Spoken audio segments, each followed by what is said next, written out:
Paladins are back, baby. Paladins are back, baby. Paladins are back. Hey, editor, you're not supposed to put that in there. Ladies and gentlemen, welcome back to another World of Warcraft video. I have no idea how that clip got in there. I'm gonna have to talk with the editor with that one. Did you sneak that one in there? Did you get me, you dirty bastard? I know you'd be stroking it too, right? In Minecraft, you better settle down right now and lock it in. Don't make me spit on you for the 4th time today. Clean that up after you're done. That one right there, clean that up. However, he's locked in, I'm locked in. I love this guy. However, everything's looking good. We got the water, the hydration nation. Phase 3, it's looking amazing. It's going to be a really good time, and we got a lot of things to discuss today. We're going to go over it. I know some people in the comments are like, I think some people were saying, they were like, yo, Tello, you're too locked in, or I can't hear the video because you're grunting, or you're too excited. Well, you know what I have to say to you? If you're not excited and you're not waking up in the morning with a stiffy, then what are you doing? Ready up and lock it in. In Minecraft, of course, YouTube family-friendly channel. If you're not excited, what are you doing, bro? You gotta be fucking hyped. This is a great time to be alive. This is a great time to be playing World of Warcraft. It's feeling good. It's feeling great. Blizzard's doing a lot of things cool as of late. I'm rhyming. Who the fucking known? Oh my gosh. Lock it in. However, today's video, we're going to be talking about a lot of the things that they basically went over in their video as of yesterday. You know, a couple things that I want to discuss from my thoughts and my opinions. And then we're also going to go into some of the runes that they have announced, I think, earlier as of today. I guess there were some like data mines that came out, but we're not going to go over every class, just paladins. I don't want to, you know, expose any other class. I'll put that link in the description of the video below so you guys can go over it, and then, you know, we could discuss it and then go from there. However, the one thing I do want to comment on is that I am really excited about the leveling changes coming in Phase 3 overall. I think it's really dope that they, you know, decided to keep the, you know, Discovery Delight buff for classes that are still, you know, trying to level through SOD, you know, do their BFDs, do their open world events, go through Nomergon eventually, you know, experience all the other dungeons that the game has to offer, right, and do their quests and get their helmets and stuff like that, or whatever epics they're going after, and then just continue playing the game at a very good leveling curve, you know, and they're learning that, you know, the community right now is in basically not saying desperate need, but they desire a good leveling experience where it doesn't feel sluggish, where the game doesn't feel where it's boring to play. Like, you have to understand, everything back in the day from OG Vanilla and Classic era, we've been through these versions of Classic several times in a row, over and over again. And I reiterate this when I say this either on my Twitch stream, hello J Tello by the way, and if I say this on my old videos, that at the end of the day, it is really good to level in WoW, but at the same time, it's not, these things are not meant to make the game easier. They're meant to make the game more enjoyable, for people to get to those points of the game where they can, you know, feel the power of their character increasing, feel the leveling experience very rewarding, and it feels satisfying that, you know, when you're handing in quests or you're doing a bunch of quests, you feel the success of those quests, that you're getting a good burst of XP, you're getting good coinage, and it's a good time overall. And I think now with the fact that they are adding, like, you know, the stuff of, you know, like the Nightmare Incursions, you know, that will be a leveling supplement too, which we'll go more into Nightmare Incursions in a second. And obviously Nomer will still give you a good sizable raid XP, especially for the 40s that are already there. You know, you're going to be wanting to do Nomer probably from like 40 to 43, realistically, kind of like how we were doing in BFD when we were doing BFD for a good, you know, chunk of the levels, just to get, you know, a heads up into, you know, stockades, going from Scarlet Monastery, etc. BFD was really good XP for those bosses overall. The trash mobs, not so much, right? However, I still think this is really cool, and it is really fun that they have decided to adjust the leveling curve in a way to make it more presentable and enjoyable for people overall. They are limiting, however, though, like, you know, the Marks of Honor, Waste Wander, Water Pouches, and Troll Necklaces, they won't, like, level you quickly from 40 to 49. They still want the game to have some type of, you know, stability when it comes to the grindy experience. So they're not, once again, making the game easier. They're trying to make the game overall more balanced, which is something very rare from Blizzard when we come to talk about balance in World of Warcraft. So I think this is really cool in one term of balance when it comes to the XP adjustments. Obviously not class balancing, we're talking about XP here. But I think this is a really good step in the correct and right direction, just in my opinion.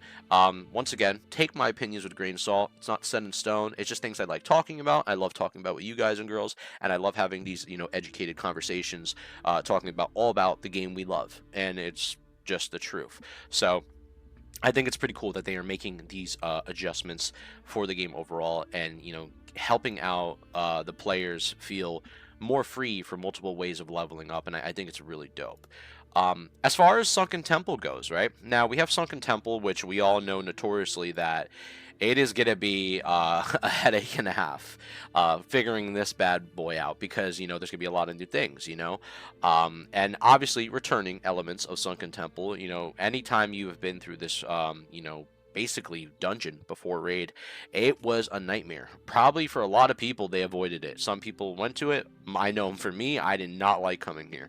It was not fun. It was a complete maze, and I was always lost in the beginning. But the spectacle of it is pretty cool overall, and I would like to see what they reworked within the raid overall, especially whether it's anything that looks better, any new bosses. I know they talked about the new boss coming out, the festering rot slime, which is a new boss that roams the hallways, I'm assuming around the first boss where the statues are. So I'm very intrigued to see what new encounters we have to even see with or new elements of these bosses, of what they're going to do, what type of status elements they're going to apply to us, what type of new raid mechanics. Obviously they did some reworks in the raids for, like, drops, like the Avenger Guard helm, the Helm of Exile, the Princess Therida's scepter.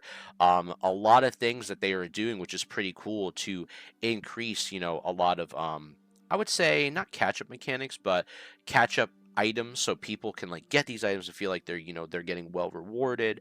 And there is a lot of good drop rates from here. They're also like redoing textures on some of these weapons, like the Dragon's Cry, for example. Like we saw like a nice green glow to the weapon, and it was a really nice, like consistent glow too. Almost looked like it was like kind of dripping. Almost reminded me of like the Hydra a little bit, but a little bit more advanced look of it, which I like overall. But I have a feeling if they're doing that for this weapon, they're probably doing it for a lot of weapons and a lot of equipment pieces overall in Season Discovery, which I think is really dope, because when you get that epic item, you want that epic item to look cool. You want it to feel aesthetically pleasing, and it has like this type of drip, this swag to it. And that's what I like about a lot of exquisite looking items when it comes to like endgame in World of Warcraft Classic era. But overall, I think this is just dope that they are doing this. I always like the way classic items always look, just personally, just my opinion. It's a certain aesthetic, right? But overall, they're adding a lot of different, pieces of loot to Sunken Temple that we're gonna have to be exploring and going through. I mean, for goodness sake, a lot of these pieces look kind of nuts. I mean, look at this one, for example, the Drakestone Nightmare Harbinger. It increases damage of shadow and arcane by 23, and then damage up to magical spells and effects up to 7. And then for paladins, a fucking gun. I think this is also for shamans too. A gun, straight up. We get to shoot people now. Like, dude, I was freaking out about that. And then they also talked about, another cool thing, because they learned their lesson from Nomergon about, Nomer, like, it was kind of annoying with getting, like, the power depleted thing, but they also liked how the system was based on the tokens. And these blood icons will drop more frequently. This way, people can roll on their gear and get their tier pieces a little bit more easier this time around compared to Nomergon. Now, I know probably most people got looted up and completely geared out the ass by the end of Nomer, but I do think, this being a once a week thing compared to a 3-day lockout makes it a big difference. And I'm really happy to comment on that. I'm really happy that this is a once a week lockout, because I do think the 3-day lockout period was a little bit much, especially with people's schedules, and not everybody always wants to do 2 to 3 raids a week, depending on how many alts you have, depending on the type of player you are. If you're either a super grindy player, or if you're you're an average person, you have a fucking job, you can't always do 3-day lockouts. You try to make it. I think a once a week lockout, picked on a specific day so people can pug it or run with their guild or whatever, is really good to compensate for overall people's time, and give people a week ahead to plan, like, oh, we got something go Saturday night, Friday night, Sunday night. You know what I mean? I think this is really cool overall, and I'm pretty happy with it. I think they should have been done this 1 week lock. In my opinion, I even think it probably should even happen with Nomer, but it's fine. It's totally fine. I love this with Sunken Temple. I think this is great. As far as Nightmare Incursions, we'll go into that. We'll go into like an order, which we have it up here. I know it's not everything organized, but we'll talk about it and go from there, and we'll make timelines in the video for everybody. Now, this is stuff, and I'm gonna say it again because I said this.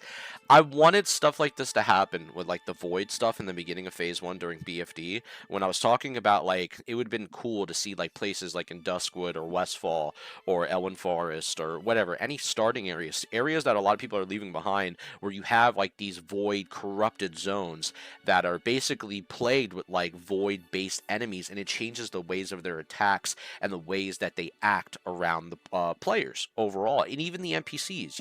I think it would have been just something cool. And I really digged that type of, lore and aesthetic that they were going with so far. And they're still going with, right, within Season Discovery. Now they're doing it with Nightmare Incursions, which I think is pretty sick. And the Dragonkin, basically, they are plaguing certain parts of the land, or you're going through these, like, emerald portals, so to say. I mean, I think it's like just portals. You're going through these portals, and it transforms you to a realm full of like basically corruption. It's a new zone, and players basically you're fighting against the dragons and other corrupted creatures. So it's basically what I was saying. And also, which is really cool, it's something that people can do from either if you're level 25 or if you're all the way up to 50. And I think that's really nice because it gives the low level players incentive to want to go within these Nightmare Incursion zones and use them as a leveling up experience, or even a player that's at level 40 right now, which is our current cap, to go into these zones, experience new things, and plus, gain the new rep. Because there's a new rep now for the Emerald Wardens, which you can get from level 20 up to level 50 for the new PvP set, which I think is pretty fucking sick. I'm a big advocate for PvP. I love PvP. That's where I remain. I've always said this. I think PvP in Classic WoW, TBC, even Wrath, I would say, PvP has been great throughout those expansions. Now, I know a lot of people probably like PvP in Kata, or PvP in Missa Pandaria, or even Legion. I personally just like it, the original. That's just me, but, we all love our own versions of PvP in WoW. I think it's just fucking fun overall, and I think the fact that they're adding PvP sets to compensate, possibly for the burst meta that we obviously are currently in. I all know we complain about shamans bursting, and how fucking nuts that they are, currently at the moment, but I do think with these new PvP sets that add, more stamina, or either resistances or whatever else that they might possibly, we haven't seen all of it, they only showed us some previews of these videos, but I love the fact that there are new PvP sets, and it's compensating for multiple specs of multiple classes, that is not just limited to one specific spec, and I really like that. I think it's a good idea that they're getting people more back into the open world and playing in the open world rather than just having to do dungeon spamming, because we all know what's probably most people are going to want to do. They're probably going to want to get like 4 mages in a tank or some bullshit and go into fucking, Zul'Farrak and just spam it all the way to 50. More power to you. No hate to that, but I really think it's cool. This is incentivizing players to level through the open world and grind through the open world and not just stay in dungeons for hours and hours on end, because that's fun for like an hour or two. And then it becomes like your brain's fried. Trust me, if you did the SM grind when we were going from, 30 to 40, you know what that's like. So let's be honest there. But overall, pretty cool stuff. I think it's even nuts too. They have a finger here that increases your spell damage by 66 for 10 seconds. That's kind of disgusting, especially depending if you're you're using a spell power build, and even like shocking it. You could just keep bursting, or with exorcisms overall. So I think that's pretty sick. Now, as far as profession updates and new profession items, I think this is awesome that they're sticking with the quest chain that, how they did with Nomer, where you're going through the raid to get your quest chain for your Sunken Temple, new epic base items. I think it's really cool that there's even engineer bracers, so shout out to the engineers, and also rip to the people who did Warsong Gulch, because I don't know, maybe Warsong Gulch is still BIS, because I got exalted with them. I still think Warsong Gulch will still be BIS, but these engineer bracers, I'm going to have to see what they're all about, because I love engineer engineer. That's my favorite profession. That and like I've been doing blacksmithing, and then reusable alchemy flask and more. And you already know alchemy's beginning to be making you bank. If you're currently an alchemist in World of Warcraft, especially next phase, you will make a lot of fucking money. So get ready to hawk that auction house and get those supplies ready in the next couple days, because prices are going to skyrocket to the moon. Trust me. And watch what you spend, guys. Watch what you spend. All right. Spend money and be cautious, because it's going to be out enormous of how crazy it's going to be. But overall, I think it's cool that the professions are giving new specific type of items from cloth, leather, mail. Overall, I think it's awesome that they're uncapping it as well, all the way to level 300. And profession specializations will be available, which is really cool, because I always like the specialization aspect of WoW, whether you're picking a specific specialization of what you want to go with, and what you want to rock out. You know, like from compared to like gnomish or the goblin, specializations for engineering, or if you want to go weaponsmithing or armor smithing. You know what I mean? I always love that stuff, and the recipes and quests tied behind them. If they're they're even saying there's new ones, which is really cool, and more to come at 60. There's a lot of stuff overall to be excited about, and I'm so thrilled with what they're doing. I think this is awesome, and we're going to comment more about that at the end of the video after I talk about all these things here. The new PvP item previews and Blood Moon changes, and it's really cool now that they are staying with the Blood Moon, even though I did wish that they did something with like another area or a new event. I'm very happy that they are keeping their guns to STV and saying, listen, we're not going anywhere with this. We're going to fix STV, we're going to make it better, improve it, and we're going to come out with new rewards, new type of coinage, and we're going to be basically updating it as we go and continue to support the STV Blood Moon event. Because I honestly think when the event is not dog shit and it's not lagging, which I haven't experienced that lag in a long time actually as of now, it's completely fine. Obviously, the mage thing still kind of a problem, but that's something they would have to address, or they do. But overall, I think it's still fine if you have a right group. You could still nuke a lot of these mages, and you could still fucking get a decent amount of coins in a melee cleave group. But I think it's cool overall that they are adding a lot of new updates and gear. I do see they're adding stuff for shamans. I see this corrupted smashbringer, which looks pretty sick. And for paladins, they're giving this plus 36 attack power to dragonkin, which I think that's fucking nuts. I believe that is a relic, right? That is kind of insane. Overall, I'm really happy overall with what they are adding to the Blood Moon. I do think there'll probably be other items here. They're just showing 4 cases of items, like a crossbow and like the thrown weapon. But overall, I think there'll be more stuff. What I'm really excited about is about new PvP sets at 50 as well, requiring a specific type of rank to basically incentivize people to play PvP, get involved with PvP, because it's actually genuinely fun if you find the right group of people to play with, or even if you just want to give it a shot yourself. And it's pretty awesome that it gives its own set bonuses, and there's also a starter set available from the new Emerald Warden factions, which we went over a little bit earlier. But as far as the sets go, I want to kind of zoom in on this actually. This is really cool. Now, they're adding stuff like, different classes overall, different specs, but I think it's dope that at least we're getting something like this, like a set that basically, helps with PvP overall. This is more based, I believe, more catered towards the Shakanin, in my opinion, because it's based more off of magical spells, but still, pretty cool, starter set overall. I think that's pretty nice that we're even getting something like that, and I'm really, thrilled about the future of PvP sets. I'm sure there's going to be even more crazier items that we will be seeing as we level up. This is just a good step in the right direction, and I'm very happy that there is support for PvP utilization, where you can get this gear and go into PvE and be like, you know what, I can hang in the PvE with this PvP gear. I really love stuff like this because it gives the game flexibility for people to do things in multiple routes and not feel like they have to go down one lane. So good job, Blizzard. I'm really, really proud of the team right now. You guys are killing it. Dual talent. Now, someone said in my video yesterday, and this was funny as shit. They were like, dude, you were too excited that you didn't even notice the dual spec, and I didn't, bro. I was such in shock where I was like already like at awe that I didn't notice dual spec, and it's for 50 gold pieces that you get to respec for dual spec. And dude, honestly, I'm happy. I'm so happy this is a thing, because at the end of the day, yes, this is classic WoW. Yes, this is Season of Discovery, but at the same time, we have to recognize that things are changing for a good way. This is not a bad change. I know there is people out there that like hate the concept of dual spec.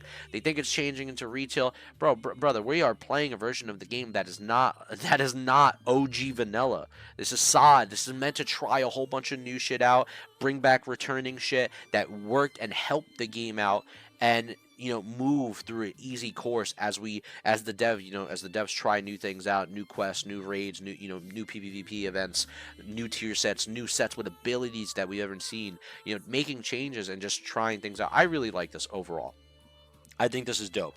I think this is also a fact that, like, if I have to go to a dungeon, let's say if I am doing Zul'Farrak, right, and I'm with my friends, and let's say maybe one of us or two of us are struggling or some shit, you know what I mean? And then I could be like, you know what, bro? Try switching to the spec real quick. I'll switch to the spec, and then let's see if we can progress through the dungeon. I don't need to go all the way back half across the world, wait a couple minutes, wait for my friends, and keep them there waiting, you know what I mean? No, I could just, we spec right there, boom, boom, bam, boom, bam, bop, we're done. We move on and we keep progressing together and having fun. I don't think the cities will feel empty because of this overall. I think the cities are still going to be packed because people are going to be trying to make a fuck ton of gold, and the Alliance and Orgrimmar and every other city will still be really good. So I think dual spec is an awesome W update. I'm fucking happy about it.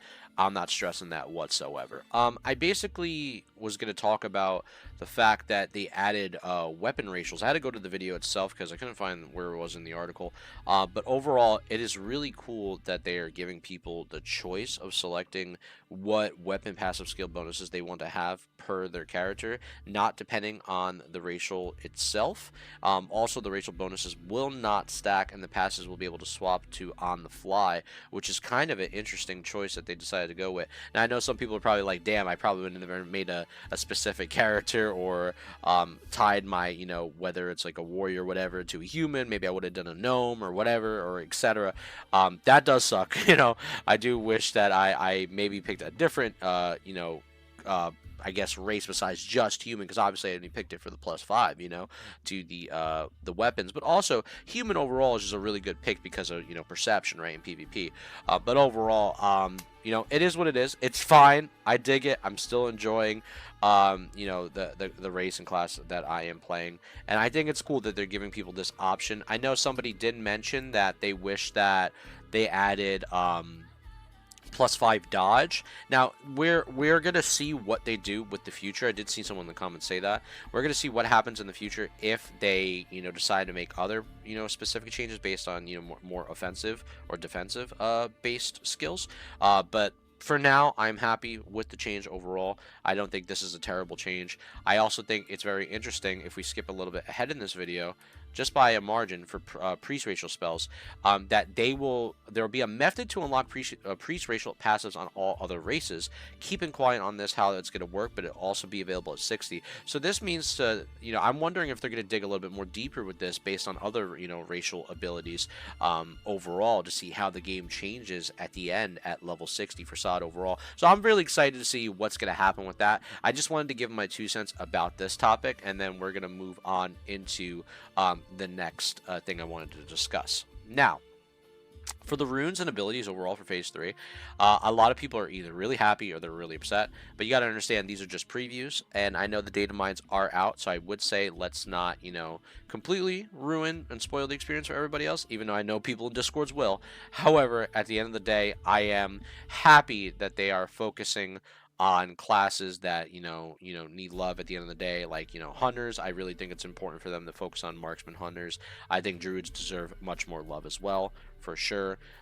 It's cool that they're obviously we've seen stuff with the paladin and mages already, but these are pretty cool previews for some runes that they're adding. I really do hope rogues get a little bit more love as well. I think these runes are kind of cool, but I do think rogues want a little bit more of cleaving overall, so they can hit multiple targets. So I think it would be dope for rogues to be able to have something like that, depending on what the runes that they do. Shamans, it looks like they're getting a buff, which is kind of nuts. They're already completely fucking nutty. However, overall, I think I like Riptide more than I like Dexterity. I do think Dexterity is going to be dope for them regardless, but I do like Riptide because at the end of the day, it helps them with their chain heals, and I do think, the Resto Shaman is, I think, the weakest of the other 2 specs of Shamans from what I heard. Warlock sounds absolutely scary, and the fact that they announced that there's going to be another pet overall.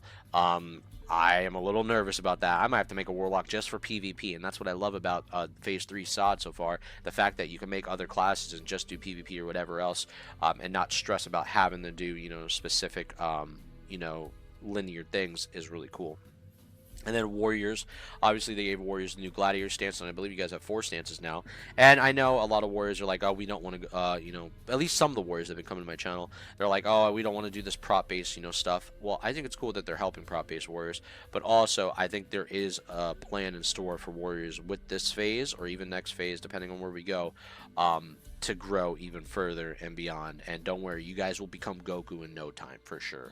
However, I want to go lastly into the data rune or data mines. I am hiding these other classes, you guys. I will put this into the tab below, but I just want to go over specifically Paladins. Something interesting that I saw and was reading from the Paladin Discord, and I'm really curious about what is happening from this, because it almost seems like for holy power they are changing how the critical effect chance of holy spells, the threat modifier is changing from a specific type of threshold to a new type of threshold that they are implementing in the game. Now, whether it's just based on the whatever aura it is talking about, I'm not entirely sure, but I'm reading it based off the way the threat modifier is looking on these last couple lines of the sentence. So I'm curious to see how this is going to be, and maybe if the new wave of eventually Paladin playstyle and PvE specifically is based on holy Paladin tanking,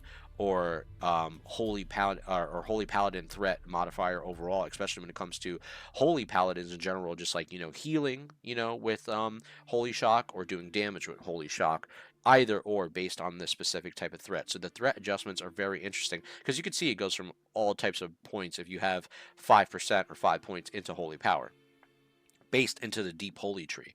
So this is for Shockenins, and this is for healing. So Shockening tanks and also holy paladins overall. I also think they're messing around with the absorption rates based on the block value percentage values, from modifying damage to healing done to how it loads the modified damage to healing done by certain percentage thresholds.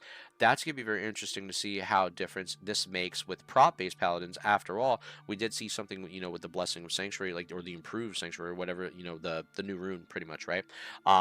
And it's going to be very intriguing to see how good deep prop paladins are going to be within this particular phase with the new runes overall.